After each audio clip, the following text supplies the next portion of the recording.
Electoral bond का scam न सिर्फ देश का सबसे बड़ा स्कैम है बल्कि पूरी ही दुनिया का सबसे बड़ा घोटाला है।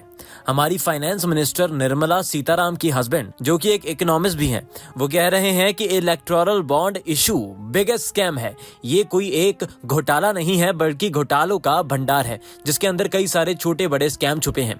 कुछ ऐसे स्कैम जहां पर सीधे तौर पर जनता के पैसे की चोरी की गई, तो कुछ ऐसे स्कैम जहां पर कंपनी को सरकारी टेंडर दिए गए, कुछ ऐसे केसेस जहां पर टैक्स चोरी करने वाली कंपनी को खुलेआम चोरी करनी दी गई और कुछ ऐसे केसेस जहां पर कंपनी से हफ्ता वसूली की गई। लेकिन इन सब के अलावा कुछ ऐसे भी घोटाले हैं जहां पर आम लोगों की जिंदगियों के साथ खेला गया। अगर कोई इंसान किसी बीमारी की वजह से मरता है तो अक्सर लोग कहते हैं कि होनी को कौन टाल सकता है, ये तो भगवान की मर्जी ही थी। लेकिन सोचकर देखिए दोस्तों, अगर कोई इंसान खराब क्वालिटी दवाइयों की वजह से मरता है तो क्या आप इसे भगवान की मर्जी कहोगे? इमेजिन करके देखो, अगर सरकारी रेगुलेटर्स किसी कंपनी की खराब क्वालिटी की दवाइयों को इग्नोर कर देते हैं, उसकी वजह से लोग मारे जाते हैं। सुनकर लगेगा कि ये किसी फिल्मी कहानी की बात हो रही है, लेकिन अफसोस ये सच्चाई है। एक रिपोर्ट जिसे हेल्थ रिपोर्टर प्रियंका पूजा ने लिखा था और इसे पब्लिश किया गया था लाइव मिनट में दिसंबर 2021 में। ये रिपोर्ट में 9 मार्च 2021 में एक किस्सा सुनाती है। देश में कोविड की सेकेंड वेव आई हुई थी। उत्तर प्रदेश में चिरंजीव अस्पताल में काम करने वाले फिजियोलॉजिस्ट जितेंद्र पाल को एक कॉल आती है। नर्सिंग स्टाफ से कॉल पर बताया जाता है कि पेशेंट्स में बड़े अजीबोगरीब सिम्टम्स देखने को मिल रहे हैं।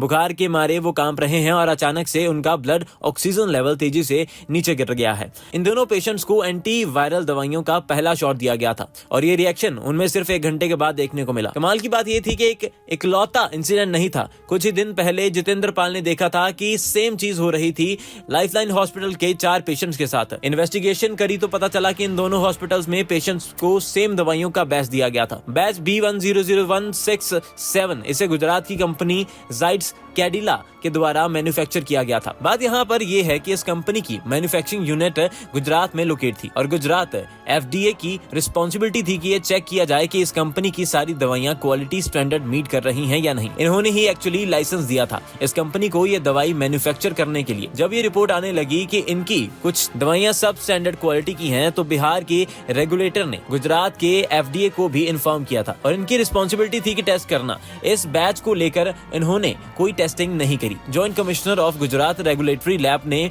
मिंट को बताया कि जो खराब दवाइयों के बैच थे वो इनकी लैब में कहीं पहुंच ही नहीं पाए। अब आप पूछोगे दोस्तों कि इन सब का इलेक्टोरल बॉन्ड से क्या कनेक्शन है? दोस्तों, एक बड़ा कनेक्शन है और बहुत तगड़ा कनेक्शन है, लेकिन वो कनेक्शन बताने से पहले आप लॉजिक ढंग से समझ लो। गुजरात FDA के द्वारा चौथा 5 अलग अलग स्टेट के हॉस्पिटल्स ने कहा कि इस दवाई के खराब बैच की वजह से पेशेंट्स की हालत बद से बदतर होती जा रही है।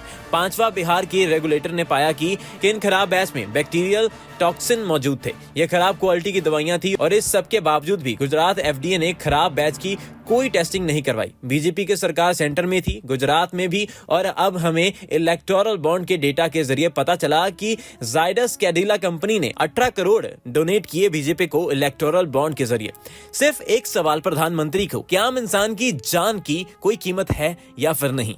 इस कंपनी ने 3 करोड़ कांग्रेस को भी डोनेट किए। सिक्किम को तो एक फार्मा हब कंसीडर किया जाता है और देखकर लगता है कि इस चीज का उन्होंने भी बहुत पूरा फायदा उठाया है। जाइडस कैडिला भी दोस्तों एक ऐसी लौती कंपनी नहीं है। इसके अलावा भी पता नहीं कितनी गिनती में कंपनियां हैं जो ऐसा कर रही हैं, लेकिन कभी सरकार को कोई फर्क ही नहीं पड़ा। उन्होंने इस पर कुछ किया ही नहीं। हाँ, हो सकता है कि आप इस बात को इग्नोर करें और कहें कि हमें इससे क्या, लेकिन एक सिर्फ एक दवाई आपके बच्चे से लेकर आपके बूढ़ों तक घर में ली जाती है। क्या अब भी आप इस चीज को इग्नोर करेंगे? सोचिएगा जरूर।